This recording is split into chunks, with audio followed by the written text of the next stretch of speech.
I realize a lot of my videos have just been me walking into the shop and talking, but it's winter and it's just been winter projects. Now, this past Saturday, we did a ton of stuff, and stupid me, I didn't get a single bit on video because I was just so focused on getting stuff done. Now, I mentioned how this AGCO here, we just had tons of stuff to do, and I was really hoping to get a lot of it done, and we did. So let's run over the things that we did. We changed the engine oil. We changed the hydraulic fluid. We had already done the fuel filter and we'd already greased it. So the servicing is done. Next thing that I did is I polished and waxed this thing, and it definitely feels different to the touch now. It's definitely got a shine to it, and I did all that there. The loader is just crappy paint, so it's completely pointless in doing that. But you can definitely see polish and wax, it's got a shine to it. So those are all the really big things that we did to it. Now, the thing that I am most excited about that we did to this, that we just came up with in the spur of the moment, is we decided to put all LED lights on the cab. Yes, we were just standing here, looked at the cab, and I was like, you know what? Those lights suck, and it's really not that hard to put new lights on. So that's what we did. 1, 2, and 3, 4 in the back. We got these at Tractor Supply, just $30 pod lights. Man, does it make a big difference. And we don't do tons of field work, so it's not like we have to get a super expensive light or even a light bar. I will turn them on here quick. They are much brighter back there and up there. So that's kind of my favorite thing that we did. Also got all this stuff painted, the Gandy logo on there. And shout out to my uncle. He knows all about these Gandys, so he's helping us rig this guy up and get it ready. So we got, I think, everything that we need. One of these days, he's gonna come by and we're gonna hook this, hook it up to the baler. But what we're waiting for is our 966. That's gonna be our baler tractor. So we're waiting for that until that gets here because we have to do some wiring on it. We have to run the wire so we can plug in our control box. And we also have to wire it for the Gandy. So we'll have to run another wire through this and up to the tractor. So those are some things that we have to do. That's kind of the next big thing, but again, we have to wait for the tractor to get here. My dad completed the wagon, and the last piece that we had to do was this tailgate here. In the one video, you saw that we did this whole thing here, the whole floor. This is all treated 2x6s or 2x8s.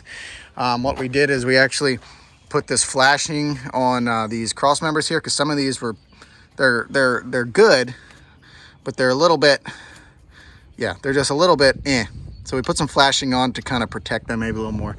But some of the cross members we did replace. Like I said, this is the last thing that needed done. All new wood up here, everything bolted together nicely, new hardware, as you can see. This thing is solid built. It is ready to go. Last thing we got to do is just grease it and it'll be ready to go. Now, I guess I'll go show you the steers, because it's been a while since we've been out to the steers. Not much has changed, but they miss you guys. So our steers is probably the most basic part of our operation. We've been doing it for 6 years or something. Ever since we moved here, we've been raising steers. So we've gotten the hang of it, and we found a really good system for our operation. This is what works best for us. Currently we have 4 steers. 1, 2, 3, 4. We got 6 or 7 acres of pasture. We can do up to about 7 head. That's the max that we've ever done. When we do that here in the winter months, the pasture ground can get pretty depleted because there's 7 head, and one steer needs about an acre to an acre and a half of grass. And this is 7 acres of pasture, but some of it is just kind of that brushy wood stuff. But we can do 7 head. If we have the hay on hand, we can raise 7 head. It'll work. We can do it, and we did it once, but it also gets pretty sloppy and muddy, and we burn through a lot of hay, more hay than we normally make here on our farm, meaning we have to buy hay. Our steers currently right now, we got 4 of them, and we have perfect amount of hay. This year we made a lot of hay this year because it was like the first really good year to make hay here on our place. So because of the new seeding. So we had plenty of hay for our steers this year. Also, we made corn fodder. The reason we made corn fodder is because we no longer are renting out the ground, obviously, because we're making hay on it. But you can't really just plant hay into corn ground. It won't come up very good. So we took the fodder off so that there wouldn't be that heavy, thick mat of organic stuff on top. So we made the fodder, and it worked out really well because now we have real good ground to put in hay. We planted a cover crop in it, so it's kind of holding the soil there and adding some nutrients, and we got really good bedding out of it. I would much rather have corn fodder than straw because corn fodder just does a lot better job of absorbing the waste of the animals, and it's not as hard to scoop out, at least for us. We got Napoleon there. That's the name he got. That's mine. I never named him. And that's Idiot, and that's Stupid. They like to bully everybody else, and yeah, but I love them. So that's really all our steer operation is. We feed them hay every day. They have pasture ground to roam and do a little bit of grazing. It's winter time, so there's not a whole lot of grazing you can do, but they can. They have water access. There's not a whole lot of maintenance to these guys. The hardest part is actually getting them in a trailer through our chute and the head gate. Sometimes it goes smoothly, sometimes it doesn't. That's about the hardest part of our operation. Other than that, the day-to-day stuff, you feed them hay, you make sure that they're good, fence is good, make sure they haven't gotten out. Pretty simple process. We don't do cow-calf. We tried that, but we had just, for the time that we have to do stuff and the labor that we want to put in, the cow-calf just did not make sense.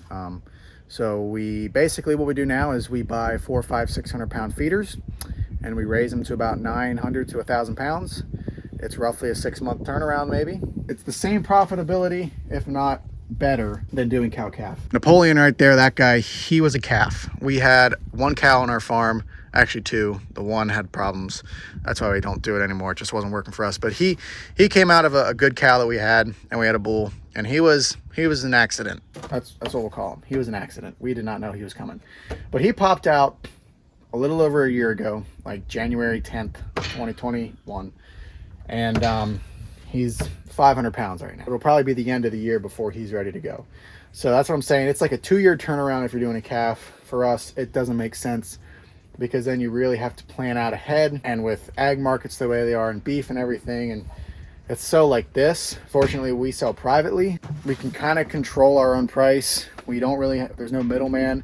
We buy them, raise them, and sell them directly to the consumer. And it's better for the consumer because they're getting a cheaper price on beef than they are at the store, and it's better for us because we're technically getting a better price for our beef than we would at market or an auction. Anyway, I'm throwing a lot of information out there. I probably bored you a long time ago. If you stuck around this long, thank you so much. Thank you for watching. If you liked it, thumbs up button, subscribe, follow around. We're a hobby farm looking to expand. Follow us along our journey. Thanks for watching. See you in the next one.